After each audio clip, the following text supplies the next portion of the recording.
At this point, we've introduced to you abstract classes and interfaces, and maybe you see the difference between them, maybe not. So let's really dive in and talk about how each of these are similar, how they're different, and then how they're used differently and how we can design with them and when we get down to actually go and building their code.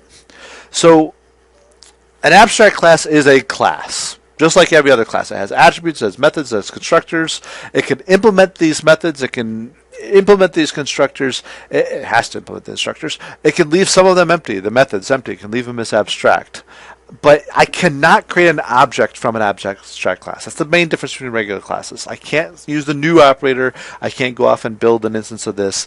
I'm just giving details, a blueprint, if you will, that's going to go construct a full class later on down the line. So similarly, a interface is not an object. There's no way you can build an instance of an interface. It's a template for it. It's a list of methods that some class, some object will provide down the way. At most I can do is provide you some constant values, some things that I want to use true constants across everything. I mean, let me note out that a constant is not, I mean, if I have the constant x is equal to 3, I can pass in the value 3. I'm not required to use the constant. It's a convenience there. It makes it easier. It helps me have my code more likely, but it's not a requirement. There's no limitation in those constants there. So again, an interface is not an object. There's no implementation for these methods. I can't go off and build one if you want to. I can take a job description all day long, and I put it and tape it onto a broom. It's not going to sweep the floor. I need to go realize a person who's going to have the capabilities to pick up a broom and sweep, custodial staff, in order to get this all up and working and make this all get up and going. So, if we look at the differences in UML, they both sort of kind of look the same. Abstract classes have attributes, methods. Methods could be constructors inside of there. There's two ways of identifying an abstract class. The first is just simply throwing in italics. And the second is putting the abstract stereotype on it. So we can see the abstract stereotype above the class on the left here. We have the greater than, less than symbols. That's what a stereotype is. That says abstract class. Just simply saying a class with italics is enough to say it's an abstract class.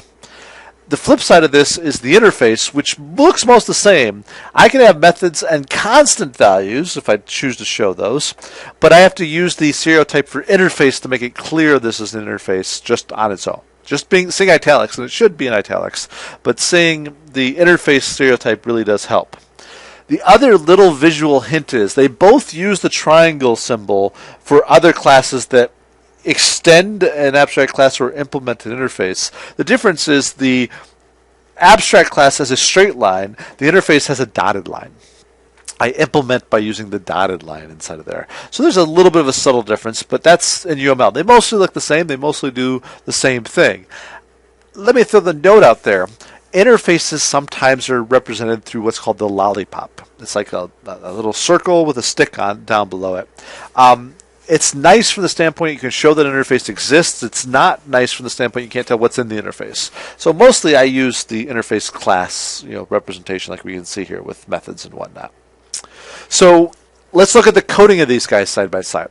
The abstract class over on the left-hand side here shows us the methods, the data, abstract or not, that I can have inside of here. Constructors, all that stuff comes inside of there. And the only difference is I say abstract in front of the word class. An interface has no class, has no values to be inside of there, has no implementation to methods. It simply has the word interface, list of methods with no implementation, but simply a semicolon after them. If I want to extend out an abstract class, I use the extends keyword. If I want to implement an interface, I use the implements keyword. So hopefully that makes a lot of sense. I use the vocabulary properly. But if I want to be a subclass, I extend it. If I want to realize an interface, I implement it. I might, in extending an abstract class, have to do nothing additional. The abstract class might provide all the features for me. If I don't want to change anything, I just extend it and I'm good to go. And interface, I must provide all of the implementation, all of the data storage, all of the method realization. I have to do all of that internally for being the final product of a class to realize the interface. If I don't realize the interface properly, then I'll get all sorts of, hey, you have to be an abstract class errors inside of it. So if we talk about how do we utilize each one of these, there's some stuff that they both do well in common. They're both great at grouping objects together. Abstract classes take all the different things that are part of this is-a relationship, if you remember from any object-oriented conversations or discussions you saw. The idea is I am one of these things. So, I and when I say I am, I always am. It's not a role I play. It's something I always am as far as my design goes. So Tony is always a person. A person is always a mammal. A mammal is always an animal. An animal is always, whatever that comes in. The interface then is similar. I can group things by their functionality, by their capabilities. That capability is, when you write it in code, it's what the code is, but it's something that's not necessarily the full definition.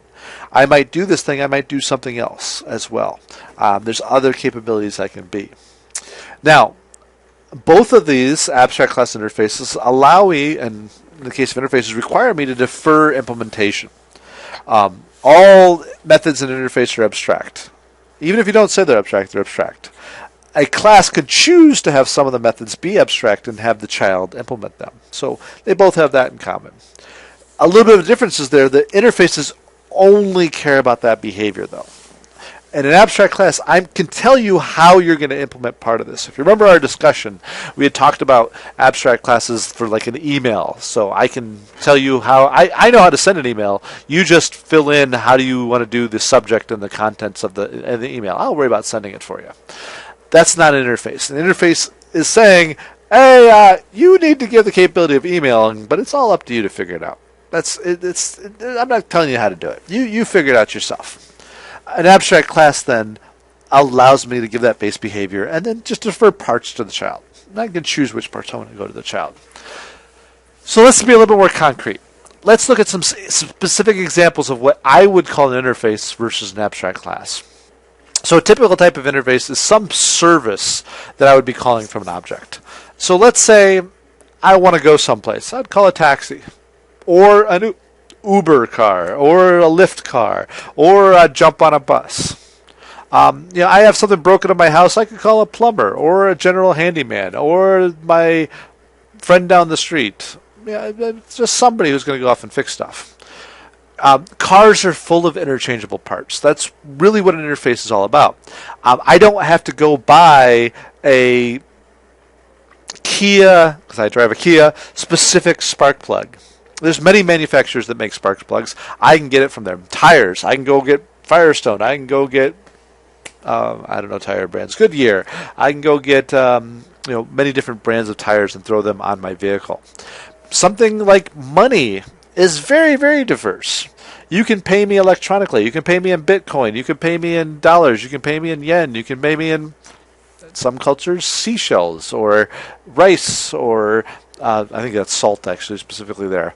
Whatever the form of currency is. They don't necessarily have anything related to do except for that one thing. They can be currency. But that is an important common thing. It's a way of grouping things up together. So in some cases I want behavior. In some cases I just want commonality, things that can be treated in interesting ways together. It's not always focused on behavior. It could just be information I'm trying to share. Now, an abstract class has much more focused needs. If I care about a hierarchy of objects that all are related both in data and behavior, then we're starting to get into the idea of an abstract class. I need to know more than just what they do. I need to know how they do it. I need to care how they do it. I need to give some focus in there. So when I say a motorized vehicle, I could be talking about a car, a race car, big trucks, an RV, a motorcycle. And there's certain details that I know about all motorized vehicles. They have some sort of miles per gallon they're going to get. They're motorized. We're not talking about electric vehicles here. We're talking about something with a gas motor in it. They have some size of an engine. They have number of wheels that's around there. So there's some things, when I created an abstract class, there's some things that are going to fit in. There's some things that might not fit in well. Boats, planes, bicycles, Some have motors, some have wheels, but they don't fit the same criteria of what I have going on inside of here. The idea of an abstract class is I'm really trying to get down to a specific category of stuff. I do care to some degree inside of there. Now, I could just say motorized transport, or so. I'm sorry, not motorized transport. Things with a motor in it. Then I could get into certain things. I could just say transport. Really, the whole idea of an abstract class is I'm getting to a perspective. I'm getting into a need to be filled from a context. And in this case, I probably want to sell it. I want to know what my miles per gallon is. I want to know what the engine size is. And so, should I implement? Should I extend? Well, largely that depends, as I said, on the context. What's my app doing?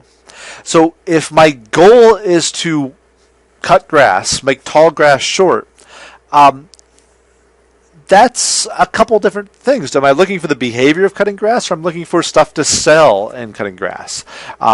If I'm trying to sell lawnmowers, I want to have more details to it. I want to know what's the blade width, what's the power, is it a riding mower or is it a push motor? Where if I want a service that just says, hey, make my grass short, well, I can go get my friendly neighborhood billy goat. They're perfectly glad to nibble my grass down. I can go get livestock to do the same trick and to do the same behavior. They're going to go through and they're going to give me the same option of taking my very specific, narrow behavior, what I want, and providing that behavior. So I can give a lot of ways to get that done with a broad option of objects, but very narrow definition of behavior. I only care about the behavior with interfaces. Abstract classes, generally speaking, I'm not going to have as broad of things that can fit into it, but I can describe them in much more detail. And so you see this a lot on websites. I much prefer to shop for computer parts on a computer parts website because I can pull up details about them. I want a Pentium. I want a Pentium with a X2 socket. I want a Pentium X2 socket that has 4 cores. Try doing that on Walmart.com. You're not going to be able to do it. You're only going to see, processors. You can't search on the same criteria. So that's the same idea here. If I want to be able to sell anything, interface will do. If I want to be able to sell specific things, I probably want an abstract class. I want to know what the data items, I want to know what the behaviors are. All right, so that's a little bit of the difference between them. The next thing we want to look at is how do we go off and use these? That's going to be a little bit of a different angle on this. So let's go through and take a peek at that.